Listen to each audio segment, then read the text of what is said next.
ನಮಸ್ಕಾರ. ಸ್ವಯಂ ಪಾಕ ಅಭಿಮಾನಿಗಳಿಗೆ ಸ್ವಾಗತ. ಈಗಾಗಲೇ ನಾವು ಬೇರೆ ಬೇರೆ ರೀತಿಯಾದಂತಹ ಕಾಳುಗಳಲ್ಲಿ ಉಸ್ಲಿ ಮಾಡೋದನ್ನ ತೋರಿಸಿದ್ದೀವಿ.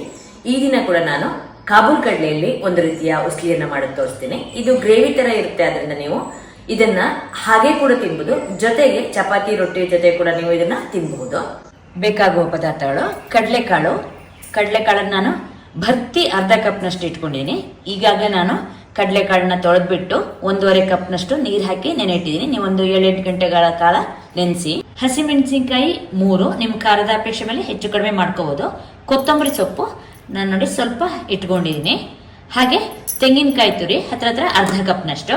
ಉಪ್ಪು ರುಚಿಗೆ ತಕ್ಕಷ್ಟು. ನಾನಿಲ್ಲಿ 1 ಟೀ ಸ್ಪೂನ್ ಅಷ್ಟು ಕಲ್ಲುಪ್ಪು ಇಟ್ಕೊಂಡಿದ್ದೀನಿ. ಕುಕ್ಕರ್ ಬಟ್ಲಿಗೆ ಈ ಕಡಲೆಕಾಳನ್ನ ಹಾಕಿ ಇದನ್ನ ಬೇಯಿಸ್ಕೊಳ್ಳೋಣ. ಕುಕ್ಕರ್ನಲ್ಲಿ 1 ಟೀ ಸ್ಪೂನ್ ಅಷ್ಟು ಕಲ್ಲುಪ್ಪು ಹಾಕಿ ಕಡಲೆಕಾಳನ್ನ ನಾನು ಕುಕ್ಕರ್ನಲ್ಲಿ 5 ವಿಷಲ್ ಕೂಗಿಸಿ ಮೆತ್ತಗೆ ಬೇಯಿಸಿಟ್ಕೊಂಡಿದ್ದೀನಿ. ಹಸಿಮೆಣಸಿನಕಾಯಿ, ಕೊತ್ತಂಬರಿ ಸೊಪ್ಪು ಹಾಗೆ ತೆಂಗಿನಕಾಯಿ ತುರಿನ ನೀರ್ ಹಾಕದೆ ಒಂದ್ಸಲ ರುಬ್ಕೊಳ್ಳೋಣ. ಮತ್ ನೀರ್ ಹಾಕಿ ರುಬ್ಕೊಳ್ಳೋಣ.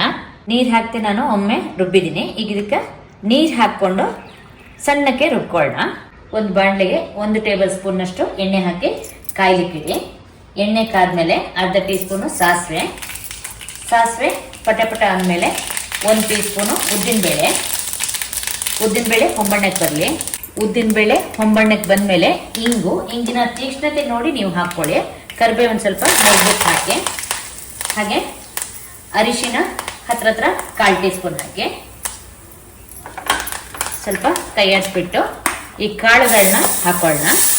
ನೀರನ್ನ ನಾನು ಹಾಗೆ ಉಳಿಸಿದ್ದೀನಿ, ಮತ್ತೆ ಬೇಕಾದ್ರೆ ಹಾಕೊಳ್ಳೋಣ. ಒಂದ್ಸಲ ಚೆನ್ನಾಗಿ ಕೈ ಆಡಿಸಿ ಉಳಿದ ಉಪ್ಪನ್ನು ಹಾಕೋಣ. ನಾನು 3/4 ಟೀ ಸ್ಪೂನ್ ಅಷ್ಟು ಬೇಯ್ಬೇಕಾದ್ರೆ ಹಾಕಿದ್ದೆ. ಈಗ ಇಲ್ಲೊಂದು 1/4 ಟೀ ಸ್ಪೂನ್ ಅಷ್ಟು ಹಾಕ್ತಾ ಇದ್ದೀನಿ. 1-2 ನಿಮಿಷ ಕೈ ಆಡಿದ ಮೇಲೆ ರುಬ್ಬಿರ್ತೀವಲ್ಲ, ರುಬ್ಬಿದ ಮಿಶ್ರಣನ ಹಾಕೊಳ್ಳೋಣ. ಉಳಿದ ನೀರನ್ನು ಈ ಮಿಕ್ಸಿ ಜಾರಿಗೆ ಹಾಕಿ ಅದರಲ್ಲಿರುವಂತಹ ಮಸಾಲೆನ ಕೂಡ ಹಾಕೊಳ್ಳೋಣ. ಇದನ್ನ 1 ಕುದಿ ಬರ್ಸಿದ್ರೆ ಸಾಕು. ಈಗ ನೋಡಿ, ಈಗ ಕುದಿತಾ ಇದೆ. ಒಂದು ಅರ್ಧ ನಿಮಿಷ ಕುದಿಸಿದ್ರೆ ಸಾಕು. ನೀವು ಹೆಚ್ಚು ಹೊತ್ತು ಇಡಬೇಕು ಅಂದ್ರೆ ನಿಮಗೆ ಇದನ್ನ ನೀವು ಸ್ವಲ್ಪ ಜಾಸ್ತಿ ಕುದಿಸ್ಬೇಕು. ಈಗ ಇದು ಆಗಿದೆ. ಸ್ಟವ್ ಆಫ್ ಮಾಡೋಣ. ನೋಡಿ, ಈಗ ಇದು ಈ ಹದದಲ್ಲಿದೆ. ನೀವು ಬೇಕಾದ್ರೆ ಇನ್ನೊಂದು ಸ್ವಲ್ಪ ಗಟ್ಟಿನೂ ಬೇಕಾದ್ರೂ ಮಾಡ್ಕೋಬಹುದು. ತಣ್ಣಗಾದ್ಮೇಲೆ ಇದು ಸ್ವಲ್ಪ ಗಟ್ಟಿ ಆಗುತ್ತೆ. ಈಗ ನಿಮ್ಗೆ ಕಡಲೆಕಾಳಿನ ಗ್ರೇವಿ ಸಿದ್ಧವಾಗಿದೆ. ಇದು ಹಾಗೆ ತಿನ್ಲಿಕ್ಕೂ ಚೆನ್ನಾಗಿರುತ್ತೆ, ಅಥವಾ ಚಪಾತಿ ರೊಟ್ಟಿ ಜೊತೆ ಕೂಡ ಇದು ಚೆನ್ನಾಗಿರುತ್ತೆ.